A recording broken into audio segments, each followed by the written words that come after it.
हरे कृष्णा। वेद सारथी में आपका स्वागत है। हमारी आज की चर्चा का विषय है कृष्ण से अधिक हमें कोई प्रेम नहीं करता। कृष्ण हमारी प्रतीक्षा कर रहे हैं कि कब हम उनकी ओर देखें। इसका अर्थ यह है कि अभी जो आत्मा की भौतिक स्थिति है, हमने इस स्थिति में कृष्ण से मुंह मोड़ा हुआ है। हम आपको यह विषय उपनिषदों के रेफरेंस से बताएंगे और हमने यहाँ दो उपनिषदों से उदाहरण लिया है। एक है मुंडक उपनिषद और दूसरा श्वेताश्वतर उपनिषद। अब यदि आप यहाँ पर देखेंगे, यहाँ हमने दो मंत्र लिखे हैं और ये दोनों मंत्र यथा रूप में, समान रूप में इन दोनों उपनिषदों में आते हैं।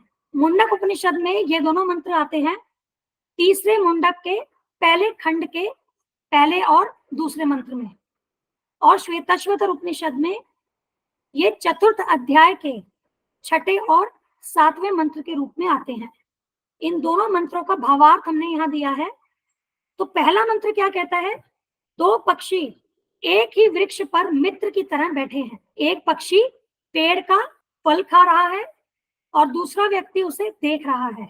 यह देखने वाला पक्षी फल खाने वाले पक्षी के मित्र के रूप में सदा मौजूद रहता है।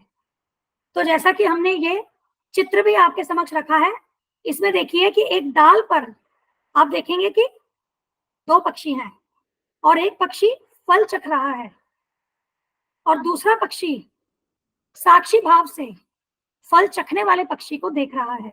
तो जो फल चखने वाला पक्षी है वह आत्मा है जो कि भौतिक विषयों की तरफ आसक्त है और इंद्रिय तृप्ति में लीन है, और जो फल चखने वाले पक्षी को देख रहे हैं वे परमात्मा है। अब जो अगला मंत्र है उसका भावार्थ क्या कहता है? यद्यपि दोनों पक्षी एक ही वृक्ष पर बैठे हैं, किंतु फल खाने वाला पक्षी वृक्ष के फल के भोक्ता के रूप में चिंता तथा विषाद में निमग्न है। यदि किसी तरह वह अपने मित्र भगवान की ओर उन्मुख होता है और उनकी महिमा को जान लेता है, तो वह कष्ट भोगने वाला पक्षी तुरंत समस्त चिंताओं से मुक्त हो जाता है। तो यहाँ पर जो समझने की बात है वो यह है कि फल खाने वाला पक्षी वृक्ष के फल के भोक्ता रूप में चिंता तथा विषाद में है। तो इसका अर्थ क्या हुआ? आज आत्मा मतलब हम जो भौतिक जगत में जब हम आए हैं तो हम स्वयं को क्या समझ रहे हैं? भोक्ता समझ रहे हैं। हम इस चीज को नहीं समझ पा रहे कि यहाँ जो सब कुछ है उसके परम भोक्ता भगवान श्री कृष्ण है। और यही वास्तव में हमारी बीमारी है कि हम स्वयं को भोक्ता समझते हैं और इसके फलस्वरूप हम चिंता और विषाद में निमग्न हैं। हम एंजाइटी में रहते हैं। अब जो चीज हमारे पास नहीं होती हम उसको पाने की चाह रखते हैं, क्योंकि हम सोचते हैं कि वो वस्तु मेरे भोगने के योग्य है। हम एंजाइटी में रहते हैं, हम चिंता में रहते हैं कि हम उस वस्तु को किस प्रकार से प्राप्त करें, और यदि कोई वस्तु हम प्राप्त नहीं कर पाते हैं तो हम दुखी हो जाते हैं। और यदि हमने कोई वस्तु प्राप्त कर ली और उसके बाद वो वस्तु किसी कारण हमसे अलग हो जाती है तो भी हम दुखी हो जाते हैं। तो यहाँ समझने की बात यह है, चाहे किसी वस्तु को हम प्राप्त कर सकें या किसी वस्तु को प्राप्त नहीं कर सकें, दोनों स्थिति में हमें दुख तो अवश्य प्राप्त होगा, क्योंकि ये जो भौतिक जगत है ये अस्थाई है। यहाँ कोई भी चीज सनातन से हमारे साथ नहीं रह सकती।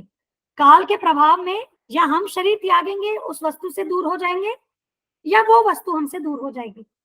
अब आगे देखिए इस मंत्र में क्या कह रहे हैं? यदि किसी तरह वह अपने मित्र भगवान की ओर उन्मुख होता है। तो यहाँ देखिए जो फल चखने वाले पक्षी है उसने भगवान से मुंह मोड़ा हुआ है, वो भोग में ही मग्न है, और जैसा हमने कहा यही उसके दुख का कारण है। तो यदि वो किसी तरह अपने मित्र भगवान की ओर उन्मुख होता है और उनकी महिमा को जान लेता है तो वह सारे कष्टों से मुक्त हो जाता है। अब यहाँ एक और शब्द पे ध्यान दें, यदि किसी तरह वह अपने मित्र भगवान की ओर, तो भगवान हमारे सुहृद मित्र हैं, हमारे हितैषी हैं, परंतु हमने उनसे मुख मोड़ा हुआ है, इसी कारण हम कष्ट में हैं।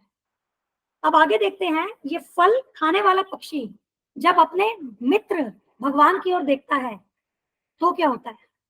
जब आत्मा अपना मुख कृष्ण की ओर करती है, तो यह मुंडक उपनिषद के अगले मंत्र में आया है कि जो स्वर्णिम रंग वाले भगवान परमेश्वर परम कर्ता परम ब्रह्म के उद्गम का दर्शन करता है वह मुक्त हो जाता है। तो जैसे ही फल चखने वाला पक्षी भगवान के दर्शन करता है, उनकी ओर मुख करता है, तो वह मुक्त हो जाता है। अब इसका अर्थ क्या है मुक्त हो जाना? इसका अर्थ है कि वह पाप और पुण्य के कलंक से रहित हो जाता है। आज हम भौतिक जगत में क्यों फंसे हैं? आज हम पाप और पुण्य कर्मों के कारण इस भौतिक जगत में फंसे हैं, क्योंकि यदि हम पाप कर्म करते हैं तो उसका भुगतान भी हमें देना होगा, और पुण्य करते हैं उसका भी फल हमें प्राप्त करना होगा। अब यदि हमने पाप के फल स्वरूप दुख प्राप्त करना है या पुण्य के फल स्वरूप सुख प्राप्त करना है, इन दोनों के लिए हमें शरीर धारण करना पड़ेगा। अब आपकी जानकारी के लिए, पाप कार्य वे हैं जो शास्त्रों के विरुद्ध कार्य हैं, और पुण्य कार्य वे हैं जो शास्त्रों के अनुसार कार्य हैं। परंतु ये दोनों प्रकार के जो कार्य हैं, ये दोनों भौतिक कार्य की श्रेणी में आते हैं। केवल भक्ति ही वो कार्य है जो आध्यात्मिक कार्य है। तो जब हम पाप और पुण्य में फंसे रहेंगे तो इसका अर्थ है हम भौतिक कार्य में फंसे हैं, और हमें भौतिक जगत में ही रहना पड़ेगा इन कार्यों के फल को भोगने के लिए।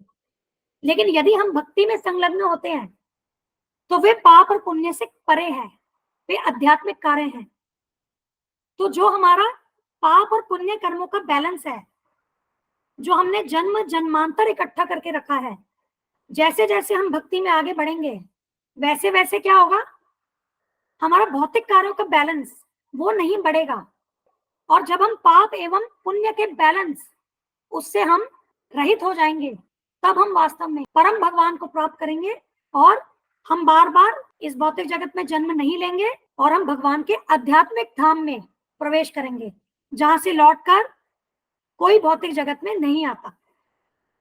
कृष्ण भगवान भगवत गीता के 5वें अध्याय के 29वें श्लोक में कहते हैं कि वे ही समस्त जीवों के उपकारी एवं हितैषी हैं।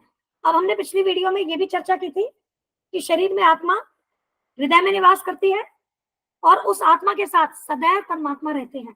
तो हमें कोई भी योनि प्राप्त होती है इस भौतिक जगत में, हर योनि में भगवान सदैव हमारे साथ होते हैं। एक भगवान ही वे हैं जो किसी भी परिस्थिति में हमारा साथ नहीं छोड़ते। परंतु हमारी बीमारी क्या है, हम भौतिक वस्तुएं, भौतिक संबंध, इन्हीं को अपना मानते हैं, और हमें लगता है इन भौतिक संबंधों के बल पर, या जो भौतिक वस्तुएं हैं हमारे पास, धन समृद्धि इत्यादि, हमें लगता है कि इनके दम पर हम सुरक्षित हैं।